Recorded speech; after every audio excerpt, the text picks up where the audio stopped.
उपेंद्र कुशवाहा ने जो सपना देखा था वो सपना अब साकार नहीं हो रहा है। जिस कारण से जेडीयू को उन्होंने छोड़ा था वो काम नहीं हुआ, या फिर ये भी कह सकते हैं कि उपेंद्र कुशवाहा अब ना घर के रहे ना घाट के।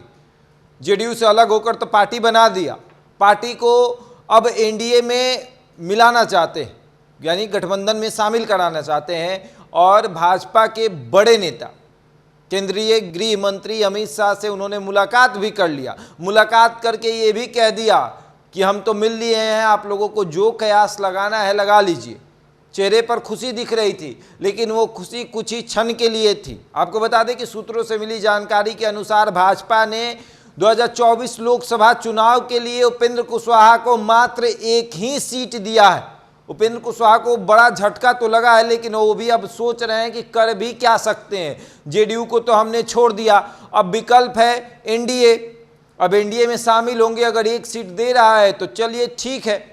भाजपा की तरफ से ये भी शर्त रखा गया है कि एक सीट पर आप चुनाव लड़िएगा, ज़्यादा से ज़्यादा अगर आपको 2 सीट दिया जाएगा तो एक उम्मीदवार हमारा होगा, एक आप चुनाव लड़ लीजिएगा। लेकिन 2025 में आपको सम्मानजनक सीट दिया जाएगा, कितना दिया जाएगा ये तय नहीं हुआ है, लेकिन एक सीट उपेंद्र कुशवाहा को लोकसभा के लिए दिया जाएगा। आपको ये भी बता दें कि भाजपा की रणनीति है कि 10 सीटों में जितने भी पार्टियां हैं, गठबंधन में जितने दल हैं, सबको निपटा देना है। यानी 40 सीट पर बिहार में लोकसभा का चुनाव, और उसमें से 10 सीट चिराग पासवान की पार्टी, चिराग पासवान के चाचा की पार्टी पशुपति पारस जी की पार्टी जो है वो, फिर उपेंद्र कुशवाहा आ गए और अब मुकेश सहनी भी आने वाले हैं। तो इन तमाम लोगों की पार्टियों को 10 सीट में निपटा देना है। 30 सीट पर अकेले भाजपा चुनाव लड़ेगी, और कैसे सबको कितना सीट शेयरिंग करना है ये भाजपा का प्लानिंग तैयार है। इसी संदर्भ में उपेंद्र कुशवाहा को एक सीट, मुकेश सहनी को भी एक सीट मिलेगा, और चिराग पासवान को कितना मिलेगा और उनके चाचा को कितना मिलेगा ये अभी तय करना बाकी है। लेकिन आपको बता दें कि उपेंद्र कुशवाहा बड़ी खुशी के साथ दिल्ली गए थे मुलाकात करने। जब लौटे तो उनको निराशा हाथ लगी, लेकिन मीडिया के सामने मुस्कुराते हुए उन्होंने कहा कि हम तो मुलाकात कर लिए हैं, आप अब कयास लगा सकते हैं जो लगाना है। लेकिन सूत्रों को मिली जानकारी के अनुसार मात्र एक ही सीट उपेंद्र कुशवाहा के हाथ लगी है।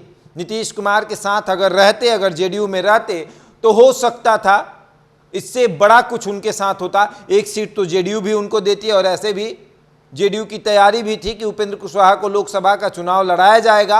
और ये भी हो सकता था कि उपेंद्र कुशवाहा अगर किसी का नाम भी रखते मुख्यमंत्री के सामने तो उनको भी टिकट मिल जाता।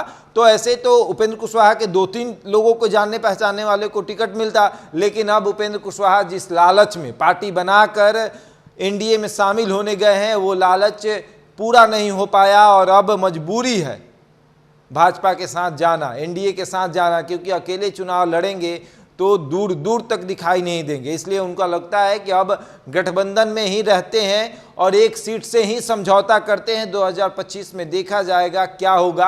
हालांकि अगर खबर ये भी है, उपेंद्र कुशवाहा के समर्थकों का मानना ये भी है कि उप मुख्यमंत्री की बात हो गई है, लेकिन मिली जानकारी के अनुसार 2025 में कितना सीट दिया जाएगा ये तक अभी तय नहीं हुआ है। लोकसभा के लिए एक सीट तय किया गया है, और उपेंद्र कुशवाहा को उसी पर जो है मानना पड़ेगा। अगर नहीं मानेंगे तो फिर अकेले चुनाव लड़ेंगे। महागठबंधन में शामिल हो नहीं सकते हैं क्योंकि वहाँ नीतीश कुमार है, और एनडीए में शामिल होंगे तो मजबूरी है कि एक सीट पर चुनाव लड़ना पड़ेगा, और यही तय हुआ है। हालांकि अभी उपेंद्र कुशवाहा बहुत जल्द अपना फैसला लेंगे कि करना क्या है, अकेले चुनाव लड़ना है या फिर एनडीए में शामिल होकर एक सीट पर अपनी सहमति जतानी है। बहरहाल इस खबर में इतना ही। बने रहे हमारे साथ और देखते हैं द इंडिया टॉप।